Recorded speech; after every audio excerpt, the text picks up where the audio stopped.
जय हिंद। डीपीएसपीज़ के बारे में बात कर रहे थे हम, और आज अपना आखिरी सेशन है डीपीएसपीज़ का।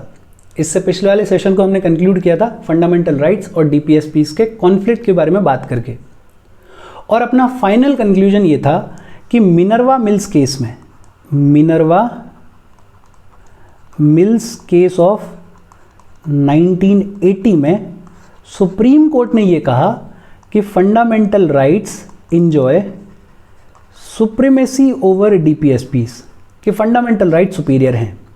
लेकिन साथ ही साथ कोर्ट ने ये भी क्लैरिफाई किया कि डीपीएसपीज़ को इम्प्लीमेंट किया जाएगा, और डीपीएसपीज़ को इम्प्लीमेंट करने के लिए अगर फंडामेंटल राइट्स को अमेंड करने की ज़रूरत पड़ती है तो फंडामेंटल राइट्स को अमेंड किया जा सकता है। बस एक बात का ध्यान रखना है कि basic structure of the constitution damage ना हो, डिस्ट्रॉय ना हो। और कोर्ट ने यह भी क्लैरिफाई किया कि फंडामेंटल राइट्स और डीपीएसपीज़ में कोई लड़ाई नहीं है। इंडियन कॉन्स्टिट्यूशन इन दोनों के बैलेंस पे ऑपरेट करता है। इसके साथ अपन ने अपना लास्ट सेशन कंक्लूड किया था। आज अपने को बात करनी है दो चीज़ों के बारे में। एक तो इम्प्लीमेंटेशन ऑफ डायरेक्टिव प्रिंसिपल्स, कि over the period of time सरकार ने क्या क्या स्टेप्स लिए हैं इन डायरेक्टिव प्रिंसिपल्स को इम्प्लीमेंट करने के लिए, उसके बारे में अपन बात करेंगे। एक चीज़ ध्यान में रखना कि ये जो इम्प्लीमेंटेशन की बात कर रहे हैं अपन, ये मेंस आंसर राइटिंग के पॉइंट ऑफ व्यू से ज़्यादा इंपॉर्टेंट है। दूसरा आज अपने को बात करनी है डायरेक्टिव्स आउटसाइड पार्ट 4। पार्ट 4 के बाहर कॉन्स्टिट्यूशन में कुछ डायरेक्टिव्स और प्रोवाइडेड है, वो कौन से हैं उन पे भी अपन बात करेंगे। देखो शुरू करते हैं। सबसे पहले इम्प्लीमेंटेशन ऑफ डायरेक्टिव प्रिंसिपल्स। संविधान लागू हुआ, और संविधान के लागू होते ही सरकार ने बहुत सारे स्टेप्स लिए इन डायरेक्टिव्स को इम्प्लीमेंट करने के लिए। एक तो एक बॉडी बनाई गई, प्लानिंग कमीशन। इसको एस्टेब्लिश किया गया था 1950 में। इसके चेयरमैन होते थे पीएम। इस बॉडी का काम ही ये था कि ऐसे प्लान्स, ऐसी पॉलिसीज़ बनाना जो कि कंट्री के इकोनॉमिक डेवलपमेंट के लिए, सोशल डेवलपमेंट के लिए ज़रूरी हैं। और जब प्लान्स और पॉलिसीज़ बनाए जाएंगे तो इन डायरेक्टिव्स को ध्यान में रखा जाएगा। प्लानिंग कमीशन जाना जाता था अपने 5 ईयर प्लान्स के लिए। 5 ईयर प्लान्स, इसके बारे में आपने सुना होगा, पढ़ा होगा। 5 ईयर प्लान्स बनाए जाते थे for the countries economic development. Planning commission सरकार की सेंट्रल प्लानिंग बॉडी थी, जो कि वेरियस डिपार्टमेंट्स के साथ में कोऑर्डिनेट करती थी और इकोनॉमिक और सोशल डेवलपमेंट के लिए पॉलिसीज़ बनाती थी, प्लान्स बनाती थी। लेकिन over the period of time planning commission के ऊपर सवाल उठने लगे।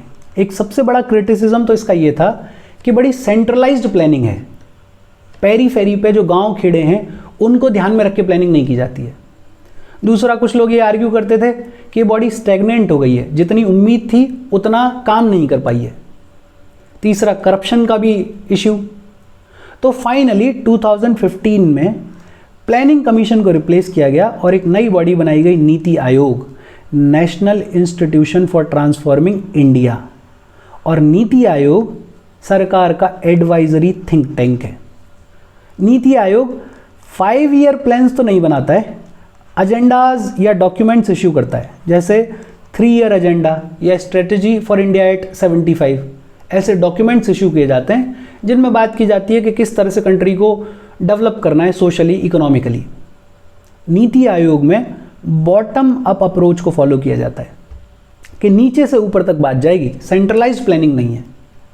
इनका विजन है मैक्सिमम गवर्नेंस, मिनिमम गवर्नमेंट, और नीति आयोग प्रमोट करता है कोऑपरेटिव फेडरलिज्म को। तो पहली बात तो ये कि हमेशा से ही एक बॉडी है जो कि ऐसे प्लान्स, ऐसे पॉलिसीज़ बना रहा है जो कि कंट्री के इकोनॉमिक और सोशल डेवलपमेंट के लिए ज़रूरी है, और इन प्लान्स और पॉलिसीज़ को बनाते हुए डायरेक्टिव्स को ध्यान में रखा जा रहा है। पहले प्लानिंग कमीशन होता था और अब नीति आयोग है। इसके अलावा 1950 जैसे ही कॉन्स्टिट्यूशन लागू हुआ तो लैंड रिफॉर्म्स की बातचीत होने लगी। इस पर अपन ने खूब बात की है। नेहरू प्राइम मिनिस्टर बने, सोशलिस्ट लीडर थे, पिछड़े हुए ग्रुप के लिए, वंचित ग्रुप्स के लिए पॉलिसीज़, उनको आगे लाने के लिए, उनको बराबर लाने के लिए लॉज, पॉलिसीज़ की बात हो रही थी।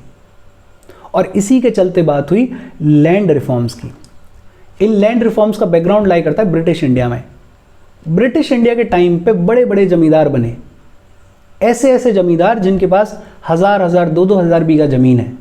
ऐसे देश में जहाँ बहुत सारे पीजेंट्स ऐसे हैं जिनके पास अपनी कोई ज़मीन नहीं है, लैंडलेस हैं, है भी तो आधा बीघा, 1 बीघा ज़मीन है, वहाँ पे 1000 2-2 हज़ार बीघा के ज़मींदार होना, concentration of wealth, concentration of land, ये डीपीएसपीस का वायलेशन था। तो लैंड रिफॉर्म्स की बातचीत हुई और इन लैंड रिफॉर्म्स के तहत अबॉलिशन ऑफ इंटरमीडियरीज की बात की गई, ज़मींदारी को अबॉलिश करने की बात की गई। ज़मींदार के जो भी नाम हुआ करते थे कंट्री के अलग अलग हिस्सों में, जैसे कहीं इनको जागीरदार बुलाया जा रहा है, कहीं इनामदार बुलाया जा रहा है, इसको अबॉलिश करने की बात हुई, ज़मींदारी को अबॉलिश करने के लिए। दूसरा, टेनेंसी रिफॉर्म्स लाए गए। होता क्या था कि बड़ा ज़मींदार खुद तो एग्रीकल्चर करता नहीं था, अपनी ज़मीन को किसी पीजेंट को दे देता था, बदले में या तो रेंट ले रहा है या उसकी फसल से कुछ हिस्सा ले रहा है, और ऐसे कल्टीवेशन होता था। आज भी ये चलता है गांव खेड़ों में। लेकिन प्रॉब्लम था इसमें ये कि ये जो बड़ा ज़मींदार है इस छोटे पीजेंट को एक्सप्लॉइट करता था, सप्रेस करता था। जब मन आया तब धक्के मार के बाहर निकाल दिया, मन आया तो बहुत अनरीजनेबल रेंट चार्ज कर लिया। तो टेनेंसी रिफॉर्म्स लाए गए, बात की गई सिक्योरिटी ऑफ टेन्योर की, फेयर रेंट्स के बारे में। सरकार ने लैंड होल्डिंग्स पे सीलिंग्स लगाई। फॉर एग्जाम्पल, किसी स्टेट में ये कहा गया कि एक फैमिली के पास में मैक्सिमम 30 बीघा ज़मीन हो सकती है, इससे ज़्यादा नहीं। 30 या उससे कम है तो कोई दिक्कत नहीं है, अगर इससे ज़्यादा ज़मीन है तो सरप्लस लैंड को सरकार ले लेगी और इस सरप्लस लैंड को सरकार डिस्ट्रीब्यूट कर देगी लैंडलेस लेबरर्स के बीच में। और फिर कोऑपरेटिव फार्मिंग को प्रमोट किया गया। हमारे एग्रीकल्चर की एक सबसे बड़ी समस्या है स्मॉल लैंड होल्डिंग्स।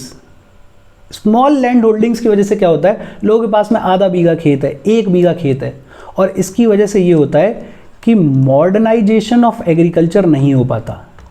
ये मॉडर्नाइजेशन के रास्ते में, एग्रीकल्चर के मॉडर्नाइजेशन के रास्ते में बहुत बड़ा प्रॉब्लम है।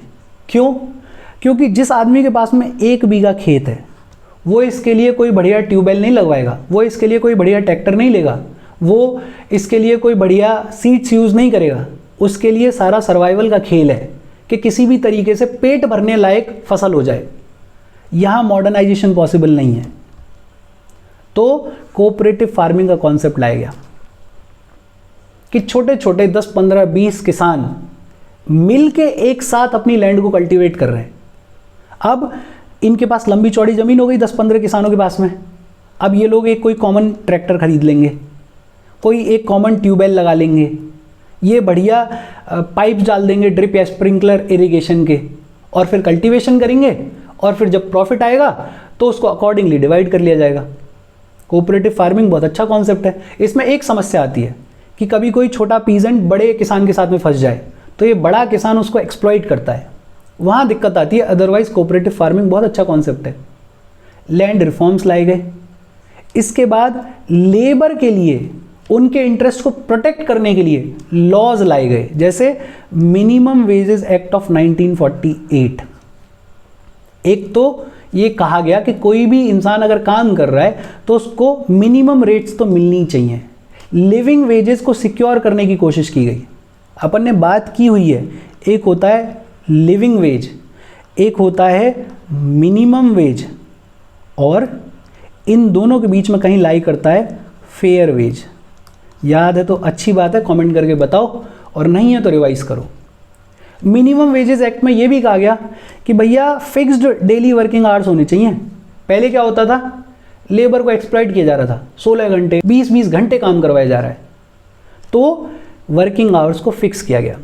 इसके अलावा 2020 में कोड ऑन वेजेस लाया गया, और इस कोड ऑन वेजेस में 4 पुराने लेबर लॉज को इकट्ठा कर दिया गया। कौन कौन से? Payment of wages act 1936, minimum wages act 1948 अभी पढ़ के आए अपन, payment of bonus act 1965, equal remuneration act 1976। इनको क्लब कर दिया गया कोड ऑन वेजेस 2020 में। अब ये कोड जो है वो लिविंग वेजेस की भी बात करता है, मिनिमम वेजेस की भी बात करता है, उनको टाइमली हर 5 साल में रिवाइज भी करता है, देखता है कि जो लेबर है उसको एडिक्वेट फैसिलिटीज़ मिल रही हैं या नहीं मिल रही हैं, एक्सप्लॉइट तो नहीं किया जा रहा है, उस सब की बात की गई है इसमें। इसके अलावा child labour prohibition and regulation act 1986, इसके बारे में अपन ने पढ़ा हुआ है। इसको रीनेम किया गया और अब इसको जाना जाता है child and adolescent labour prohibition and regulation act 1986। इसको नाम बदला गया 2016 में। और अब तो ये कह दिया गया इसमें कि 14 से कम उम्र वाले जितने भी बच्चे हैं उनको तो किसी भी कमर्शियल एंटरप्राइज में काम पे रखा ही नहीं जा सकता, पूरी तरह से बैन है। और जो बच्चे 14 से 18 के बीच में एडोलेसेंट्स हैं उनको हजार्डस इंडस्ट्रीज में नहीं रखा जा सकता। इसके अलावा और बहुत सारे कानून लाए गए जैसे bonded labour system abolition act 1976 वगैरह वगैरह। ये लेबर के इंटरेस्ट को प्रोटेक्ट करने के लिए किया गया। Maternity benefit act 1961 women workers के लिए, इक्वल रेम्यूनरेशन एक्ट 1976 कि कम से कम बराबर पे मिले विमेंस के लिए लाए गए। इस मैटरनिटी बेनिफिट एक्ट 1961 को अमेंड किया गया 2017 में और ये इंप्लीमेंट करता है आर्टिकल 42 की डीपीएसपी को, just and human conditions of work and maternity benefits, maternity relief. इसके अलावा ये बड़ा इंपॉर्टेंट है मैडम इंदिरा गांधी के कॉन्टेक्स्ट में। मैडम इंदिरा गांधी की जब भी बात होती है तो ज़्यादातर लोग उनको दो चीज़ों की वजह से जानते हैं। एक तो बांग्लादेश के फॉर्मेशन की वजह से पूरा देश जानता है कि हाँ यार बांग्लादेश को फॉर्म किया। दूसरा, थोड़ी और जानकारी होगी तो लोग कहते हैं कि हाँ एक ऑपरेशन ब्लू स्टार किया था पंजाब में। लेकिन मैडम गांधी की इंपॉर्टेंस इन दो चीज़ों से बहुत ज़्यादा है। उन्होंने बहुत सारे ऐसे काम किए हैं जिनके लिए उनको अप्रिशिएट किया जाना चाहिए, जैसे nationalisation of 14 leading commercial banks 1969 में। पहले क्या होता था कि कमर्शियल बैंक्स बड़े लोगों को तो लोन्स दे देते थे, छोटे फार्मर्स को या छोटे इंडस्ट्रीज़ वालों को या ऐसे जिनको आज अपन MSMEs वाले बोलते हैं उनको लोन नहीं देते थे, पैसा नहीं देते थे। कमर्शियल बैंक्स को लगता था कि ये छोटा आदमी पैसा लौटाएगा नहीं, बड़ा आदमी तो पैसा लौटा देगा। जबकि अपना एक्सपीरियंस उल्टा है कि छोटे आदमी को तो कम से कम पकड़ा जा सकता है, बड़ा आदमी 15,000 20,000 करोड़ लेके भाग जाएगा। ये लोग लोन्स नहीं देंगे तो जो छोटा किसान है, जो छोटा इंडस्ट्रियलिस्ट है, वो कैसे ग्रो करेगा? इकोनॉमिक डेवलपमेंट नहीं होगा, सोशल डेवलपमेंट नहीं होगा, तो फिर इनइक्वालिटीज़ कैसे खत्म होंगी, ये डायरेक्टिव्स कैसे इंप्लीमेंट होंगे? तो बेहद इंपॉर्टेंट था इन कमर्शियल बैंक्स को नेशनलाइज करना, मैडम गांधी ने किया। अबॉलिशन ऑफ प्रीवी पर्सेस 1971 में किया गया। ये राजा महाराजा और उनके खानदान को सिर्फ इस बात का पैसा दिया जाता था और लाखों करोड़ों में कि वो हमारे देश का हिस्सा बने। चलो 1947 में दिया जाता था, वो समझ में आता है, लेकिन ये चल रहा है 1970 तक। बड़ा करेजियस लीडर चाहिए ये कहने के लिए कि हम इसको अबॉलिश कर रहे हैं, इसको ख़त्म कर रहे हैं। मैडम गांधी ने ये किया। इसके अलावा नेशनलाइजेशन ऑफ लाइफ इंश्योरेंस, ये हुआ 1956 में। लाइफ इंश्योरेंस के आदमी अगर चला भी जाए तो परिवार के लिए कुछ मिल जाए। नेशनलाइजेशन ऑफ जनरल इंश्योरेंस 1971 में किया गया। इसके अलावा लाया गया लीगल सर्विसेज अथॉरिटीज़ एक्ट 1987 और इसके थ्रू बात हुई free legal aid and advice की। ये लोग आप मुझे बता रहे हो कि किस डीपीएसपी को इम्प्लीमेंट करती है ये बात, free legal aid and advice. इसके थ्रू लीगल अवेयरनेस स्प्रेड करने की बात की गई। इसी के अंडर फॉर्म किया गया नालसा को 1995 में। और नालसा का काम ये होता है कि फ्री लीगल एड देनी है, लीगल अवेयरनेस देनी है। कोई भी आदमी अगर इकोनॉमिकली वीक है या किसी भी समस्या की वजह से उसको अगर लीगल एड नहीं मिल पा रही है तो नालसा देने का काम करता है। इसके अलावा लोक अदालत्स ऑर्गेनाइज की गई। Out of the court settlement के लिए कोर्ट के झंझट में क्यों पड़ना, इतने लंबे टाइम तक क्यों अटके रहना, क्यों इतना पैसा खर्च करना, उसके सॉल्यूशन के तौर पर लोक अदालत्स स्टैब्लिश की गई और इनको स्टैट्यूटरी फॉरम की तरह से स्टैब्लिश किया गया। इनको सिविल कोर्ट का दर्जा दिया गया। ये अगर कोई ऑर्डर इशू करती हैं तो वो एनफोर्सेबल है, बाइंडिंग है और उसके अगेंस्ट में कोई अपील नहीं है। लेकिन बहुत अच्छा सॉल्यूशन है गांव वगैरह छोटे शहरों में लोक अदालत्स। इसके बाद कॉटेज इंडस्ट्री को प्रमोट करने के लिए, जिसकी बात की गई आर्टिकल 43 में, गवर्नमेंट ने बहुत सारे बोर्ड्स इस्टेब्लिश किए, जैसे विलेज इंडस्ट्रीज बोर्ड, इसके बारे में तो सुना ही होगा, khadi and village industries commission, all India handicraft board, silk board, coir board. और ये वेरियस बोर्ड्स कॉटेज इंडस्ट्रीज़ के लिए जो भी समस्या है, पैसे की है, मार्केटिंग की है, कैसी भी समस्या है, उसके लिए हेल्प करते हैं, समाधान करते हैं। फिर रूरल एरियाज़, बैकवर्ड एरियाज़ या फिर हिली एरियाज़ के डेवलपमेंट के लिए बहुत सारे योजनाएं लाई गई, बहुत सारे स्कीम्स लाए गए, पॉलिसीज़ लाए गए, जैसे community development programme of 1952, hill area development programme of 1960, drought prone area programme of 1973, integrated rural development programme of 1978। इसके अलावा बहुत सारी योजनाएं लाई गई, जैसे जवाहर रोजगार योजना या फिर प्रधानमंत्री Gram Swasthya Yojana, national rural health mission, right to work दिया गया, NREGA 100 days of guaranteed work. लेकिन एक एडवाइस है कि इनसे ज़्यादा फोकस करना जो करंट गवर्नमेंट कर रही है, जो करंट गवर्नमेंट पॉलिसीज़ ला रही है, स्कीम्स ला रही है, उन पे ज़्यादा फोकस करना। ये याद रह जाती तो अच्छी बात है, इनको कोट कर दोगे तो अच्छी बात है, लेकिन जो करंट है उनको तो याद रखना ही है। इसके अलावा आर्टिकल 48A में बात की गई थी कि हमें एनवायरनमेंट को प्रोटेक्ट करना है, वाइल्ड लाइफ को प्रोटेक्ट करना है, फॉरेस्ट को प्रोटेक्ट करना है। उसके लिए भी सरकार एक्ट्स लेकर आई, जैसे wildlife protection act of 1972, forest conservation act of 1980, central और state pollution control boards establish किए गए, नेशनल फॉरेस्ट पॉलिसी जिसमें बताया जाता है कि कितना फॉरेस्ट चाहिए, किस तरह से हम हार्म कर रहे हैं फॉरेस्ट को, प्रोटेक्शन की बात की गई है, मेजर्स की बात की गई है। आर्टिकल 48 जो कि बात करता है मॉडर्नाइजेशन ऑफ एग्रीकल्चर की, सरकार खूब सब्सिडी देती है, सीड्स देती है, फर्टिलाइजर्स देती है, इरिगेशन की फैसिलिटीज़ की बातचीत करती है, ड्रिप स्प्रिंकलर इरिगेशन की बातचीत हो रही है, एनिमल हस्बेंड्री को प्रमोट करने के लिए बहुत सारे स्कीम्स चला रही है सरकार। तो मॉडर्नाइजेशन ऑफ एग्रीकल्चर पे भी सफिशिएंट काम कर रही है सरकार। इसके अलावा पंचायती राज सिस्टम, इसको अपन बहुत डिटेल में पढ़ेंगे आगे चलते हुए। 73rd कॉन्स्टिट्यूशनल अमेंडमेंट एक्ट 1992 के थ्रू लाया गया। आर्टिकल 40 में बात की गई थी ऑर्गेनाइजेशन ऑफ विलेज पंचायत्स की, उसी डीपीएसपी को इंप्लीमेंट करता है पंचायती राज सिस्टम। 3 टियर पंचायती राज सिस्टम है हमारी कंट्री में, at village level, block level and district level. 73rd और 74th कॉन्स्टिट्यूशनल अमेंडमेंट एक्ट अपन बहुत ढंग से पढ़ेंगे। SC, ST और वीकर सेक्शंस के लिए ये अपन ने पढ़ा है अनटचेबिलिटी ऑफेंसेस एक्ट 1955, आर्टिकल 17 के टाइम पे पढ़ा था। इसी का अब नाम बदल दिया गया है और नाम रखा गया है protection of civil rights act. इसके अलावा schedule caste and schedule tribe prevention of atrocities act 1989, इसके बारे में भी अपन ने बात की है। अच्छा, बहुत important 65th constitutional amendment act लाया गया 1990 में, और इसके through national commission for schedule caste and schedule tribes establish की गई। इस बॉडी का काम था कि शेड्यूल कास्ट और शेड्यूल ट्राइब्स की समस्याओं को सुनना और उनका समाधान देना। लेकिन कुछ सालों के बाद में ये फील हुआ कि यार शेड्यूल कास्ट और शेड्यूल ट्राइब्स, इनकी समस्याएं भी अलग हैं और इनकी समस्याओं को सुनने के लिए, सॉल्यूशन के लिए 2 अलग बॉडीज़ बननी चाहिए। तो फिर लाया गया 89th constitutional amendment act of 2003, और इसके थ्रू इस बॉडी को बाइफरकेट किया गया और 2 बॉडीज़ बनाई गई। एक बनाई गई national commission for schedule caste और दूसरी बनाई गई national commission for schedule tribe. ये SC, ST और वीकर सेक्शन को ध्यान में रख के किया गया। बैकवर्ड क्लासेस के लिए भी किया गया।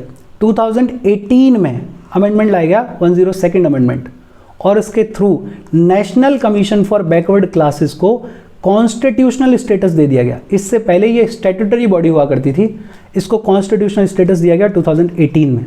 इसके अलावा भी नेशनल कमीशन फॉर माइनॉरिटीज़ है 1993 से, नेशनल कमीशन फॉर वीमेन है 1992 से, national commission for protection of child rights है 2007 से, और ये तो बड़ा लेटेस्ट है, अपने को पता है 2019 में 103rd अमेंडमेंट लाया गया और उसके थ्रू इकोनॉमिकली वीकर सेक्शन को 10% का रिजर्वेशन दिया गया।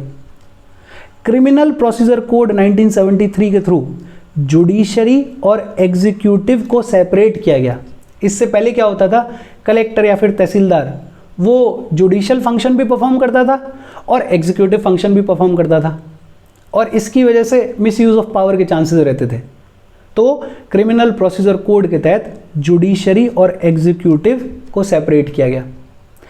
इसके बाद 1951 का एक्ट बात करता है ancient and historical monument and archaeological sites remains act. Article 49 में बात की गई थी कि जो भी आर्टिस्टिकली या हिस्टोरिकली इंपॉर्टेंट मॉन्यूमेंट्स हैं, ऑब्जेक्ट्स हैं, प्लेसेस हैं, उनको कंजर्व करना है, उनको बचाना है। उसके लिए लाया गया 1951 का एक्ट। हमारे यहाँ पे बहुत सारे प्राइमरी हेल्थ सेंटर्स चलते हैं, हॉस्पिटल्स चलते हैं, सरकारी हॉस्पिटल्स चलते हैं, बहुत सारी स्कीम्स चलती हैं, बहुत सारी डिसीजेस को इरेडिकेट करने के लिए, कंट्रोल करने के लिए, ख़त्म करने के लिए।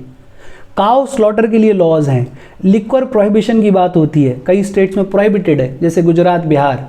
ओल्ड एज के लिए असिस्टेंस के लिए बहुत सारे स्कीम्स चलते हैं, पेंशन के, मदद के, डिसीजेस के रिगार्डिंग। तो सरकार ने खूब स्कीम्स बनाए हुए हैं इन डायरेक्टिव्स को इम्प्लीमेंट करने के लिए। बात आए अगर इंटरनेशनल पीस और सिक्योरिटी की, तो हमारे यहाँ पे NAM, non alignment movement, Panchsheel agreement जैसी चीज़ें चलती थी। तो सफिशेंट स्टेप्स ले रही है सरकार, लेकिन बहुत लंबा जाना है अभी हमें इन डीपीएसपीस को इम्प्लीमेंट करने के लिए। और इसके बाद इस चैप्टर का आखिरी टॉपिक अपने को पढ़ना है, डायरेक्टिव्स आउटसाइड पार्ट 4। 3 आर्टिकल्स की बात की गई है। आर्टिकल 335 जो कि टाइटल्ड है क्लेम्स ऑफ एससीज and STs to services, part 16। और इसमें क्या कहा गया है, the claims of the members of schedule caste and schedule tribes shall be taken into consideration consistently with the maintenance of efficiency of administration in the making of appointments to services and posts in connection with the affairs of the union or of the state। Basically article 16 अपन ने पढ़ा हुआ है और वहाँ बात की गई है कि प्रमोशंस में, अपॉइंटमेंट्स में रिजर्वेशन है। उसी को यहाँ पे कहा गया है आर्टिकल 335 में कि किसी भी यूनियन, किसी भी स्टेट की सर्विस में, पोस्ट में अपॉइंटमेंट के दौरान जो भी शेड्यूल कास्ट का, शेड्यूल ट्राइब का क्लेम है उसको एडिक्वेटली कंसिडर किया जाए, बहुत सिंपली। इसके बाद आर्टिकल 350A जो कि टाइटल्ड है facilities for instruction in mother tongue eight primary stage, part 17। और इसमें यह कहा गया कि every state and every local authority with in the state to provide adequate facilities for instruction in the mother tongue at the primary stage of education to children belonging to linguistic minority groups। कि state को और उसकी local authorities को facilities provide करनी चाहिए linguistic minority groups के बच्चों को प्राइमरी स्टेज तक मदर टंग में इंस्ट्रक्शंस मिलें, ताकि वो मदर टंग को सीखें, ताकि उन लिंग्विस्टिक माइनॉरिटी ग्रुप्स के कल्चर को प्रिजर्व किया जा सके, उस लैंग्वेज को बचाया जा सके। प्रेसिडेंट को भी बोला गया, the president may issue such directions to any state as he considers necessary और proper for securing the provisions of such facilities. कि प्रेसिडेंट भी इंस्ट्रक्शंस इश्यू कर सकते हैं इन फैसिलिटीज़ को सिक्योर करने के लिए। और तीसरा आर्टिकल, आर्टिकल 351 जो कि टाइटल्ड है directives for the development of Hindi language. ये बोला गया कि यूनियन की ड्यूटी है to promote the spread of Hindi language and to develop it so that it may serve as a medium of expression for all the elements of composite culture of India. कि Hindi language को promote करने की duty है union की। और इसके साथ ये चैप्टर खत्म हो गया। डाउट हो तो please comment. Thank you very much.